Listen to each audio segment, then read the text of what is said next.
संतुलन को बिल्कुल बिगाड़ते हुए अगर वो आगे बढ़ेंगे तो हमारे सोर्स दुनिया के ऊपर इसका दबाव पड़ेगा और सोर्स दुनिया के अंदर कुछ भी हो सकता था।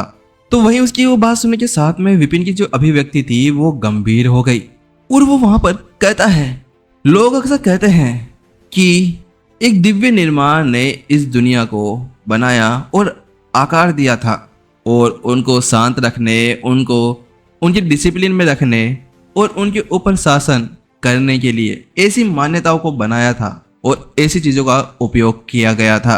लेकिन फिर भी अगर हम लोग इस जगह पर इन सभी चीजों के बजाय भौतिकतावाद का समर्थन करते हैं और उन लोगों को वहां पर खत्म करना ही अपनी प्राथमिकता समझते हैं, तो क्या ये सही होगा या नहीं?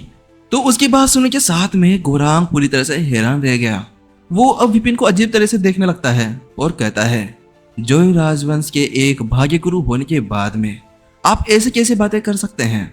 और शायद आप मेरे से बेहतर भी जानते होंगे। वास्तव में जो मैंने आपको समझाया है वो आपको पहले से समझ में आता है, लेकिन फिर भी आप ऐसी बातें कर रहे हैं। आखिरकार ऐसा क्या हो गया वहां जाने के बाद में और वहां से वापस लौटने के बाद में आप इतने अनजान तरीके से क्यों व्यवहार कर रहे हैं? तो वहीं उसकी वो बात सुनने के साथ में विपिन थोड़ा शांत होता है और कहता है, ना ना ऐसी कोई बात नहीं है, मैं तो केवल इस चीज से अनजान नहीं हूं, लेकिन मैं इस चीज को गहराई से समझना चाहता हूं। इस जगह विपिन के दिल की धड़कन दुक दुक दुक दुक दुक दुक दुक दुक करते हुए बढ़ने लगी थी, बिल्कुल छुक छुक छुक छुक रेलगाड़ी की तरह, क्योंकि विपिन ने अभी अभी महसूस किया कि कुछ उसने ऐसा कह दिया था जो उसे यहाँ पर नहीं कहना चाहिए था। उसे अपने मुंह के ऊपर, जबान के ऊपर लगाम लगाकर रखनी चाहिए, क्योंकि वो कभी फट फट फट फट करते हुए बोलने लगती है। अगर ऐसा ही चलता रहा तो उस जगह पर उसकी जिंदगी झंड हो जाएगी। तो उसकी वो बात सुनने के साथ में यहाँ पर गौरांग कहता है, क्या आप केवल वापस इसीलिए आए हैं कि आप उसके बारे में और जानकारी जान सके? क्या इसी वजह से आप वापस लौटे हैं? गौरांग और ज्यादा उलझन और ज्यादा शक वहां पर करने लगा था। तो उसकी बात सुनने के साथ विपिन की जबान बंद हो गई थी। लेकिन इस जगह पर विपिन कुछ कहता नहीं है।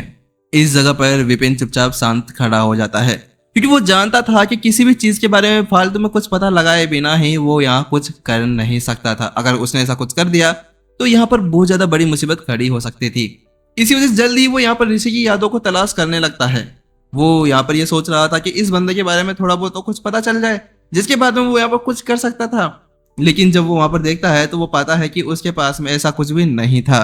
और इस जगह पर जो विपिन था वो यहाँ पर कुछ कर नहीं सकता था जब तक वो नाम ना जाने। इसी वजह से अगले ही पल वो कुछ सोचा करने लगता है और एक विचार के साथ में अगले ही पल वो अपने जो टोकन था उसको वो अपने सोर्स वर्ल्ड के अंदर भेज देता है। और जैसा ऐसा होता है कि बूम, गड़गड़ ऐसी आवाज आती है और लाइब्रेरी हिलने लगती है, क्योंकि अब टोकन का जो संपर्क था वो इस लाइब्रेरी के साथ में कट चुका था और वो उसकी सोर्स दुनिया के अंदर जा चुकी थी। इसके साथ में ही जो लाइब्रेरी के अंदर लगी हुई फॉर्मेशन थी वो अचानक से घुसपैठिए को पहचान लेती है और सक्रिय हो जाती है, जिसके बावजूद यहाँ पर जो आसपास के एरिया था उसके अंदर भारी दबाव महसूस होने लगता है और विपिन भी अनजाने के अंदर पीछे की तरफ हट जाता है। अचानक से उसके मुंह के अंदर से एक करहा बाहर निकलती है, लेकिन उसी बीच क्या हो रहा है? ये गौरांग की आवाज आती है। वो आवाज बहुत ज्यादा भारी थी, क्योंकि गौरांग को बिल्कुल भी ये उम्मीद नहीं थी कि यहाँ पर लाइब्रेरी के अंदर की जो फॉर्मेशन है वो अचानक से यहाँ पर सक्रिय हो जाएगी। लेकिन गौरांग वहां रुकता नहीं है और अगले ही पल वो अपने हाथ को ऊपर उठाता है और ऐसा करते ही अगले ही पल वहां आसपास के अंदर एक गोला बन जाता है जो उसकी एनर्जी का एक दायरा था। ऐसा करते ही आसपास की जितना भी दबाव था वो पूरी तरह से वहीं पर ही खत्म हो गया था। लेकिन वहीं दूसरी तरफ विपिन को इसी चीज का इंतजार था, गलतियां। और विपिन कहता है, जैसे ऐसा कहता है कि अगले ही पल यहाँ पर गौरांग की सारी जानकारी उसकी लाइब्रेरी के अंदर चली जाती है और विपिन जल्दी से उस किताब को पढ़ने लगता है। गौरांग हान्यू राजवंश के हान्यू शहर के अंदर एक भाग्य होल का होल मास्टर है। धर्म पहलू के तीसरे क्षेत्र के शिखर के ऊपर पहुंच चुका है। ओह अच्छा, ऐसी बात है, तो ये है यहाँ के होल मास्टर। अरे यार, अब ये क्या हो गया? विपिन को जैसे ये अंदाजा हुआ कि अभी उसने क्या नाम पढ़ा था, होल मास्टर, तो उसके साथ में उसका सर तो यहाँ पर भन्ना जाता है। ये यार क्या हो गया मेरे साथ में, मैं जिस बंदे से यहाँ पर बचना चाह रहा था उसी बंदे से यहाँ पर मिल गया। वो तो अच्छी बात है कि विपिन तूने अपनी जबान को संभाल कर बात की थी, अगर तू ढंग से बात नहीं करता तो इस जगह पर तेरा तो भर्ता बनाया दिया जाता।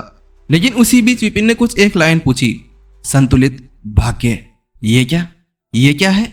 और इसी जिज्ञासा के साथ में जब विपिन आगे की तरफ बढ़ता है तो वो वहां पर अपनी आंखें झपकाए बिना नहीं रह सकता है, क्योंकि विपिन ने स्टार्टिंग में यही मान लिया था कि यहाँ पर जो भाग्य गुरु हैं वो बनने के लिए केवल कुछ ही रास्ते थे, जैसे ये डॉक्टर या टीचर या कुछ ऐसा कुछ बनना जो कि बिल्कुल मास्टर टीचर कॉन्टिनेंट के द्वारा बनाया गया था या वैसा ही कुछ था।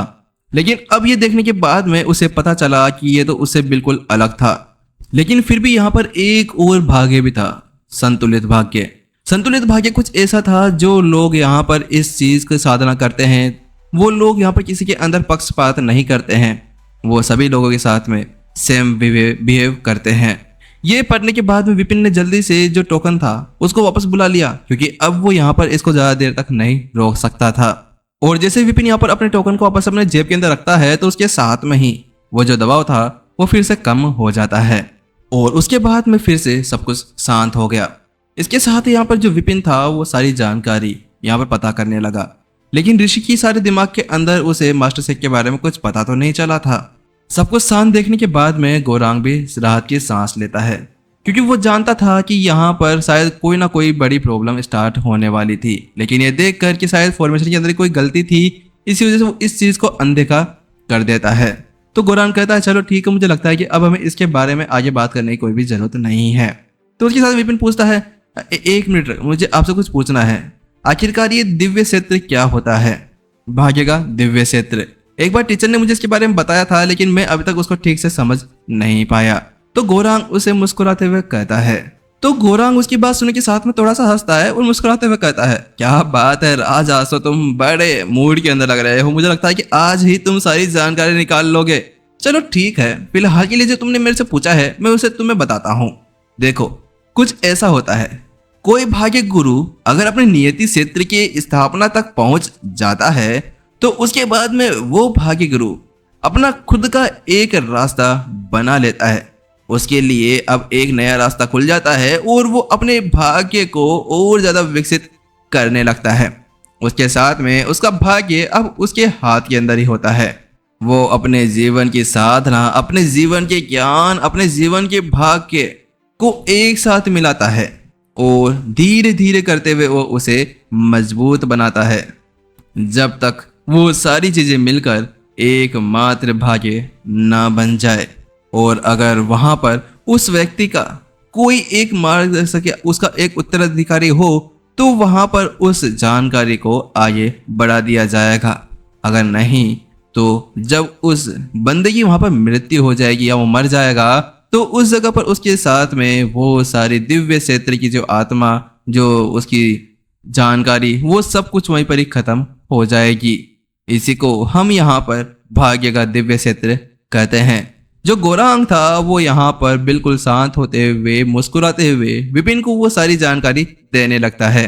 और यही स्थान साधक के भाग्य का प्रतीक भी माना जाता है।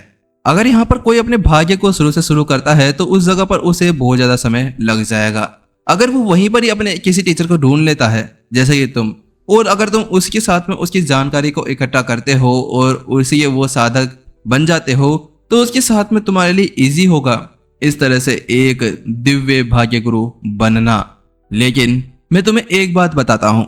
ये बात कहते हुए गौरांग रुकता है और उसके बाद में कहता है, भाग्य एक वचन है, प्रत्येक उत्तराधिकारी बनने या गहरी समझ के बिना आप इसे प्राप्त कर नहीं सकते हैं, ये असंभव होगा।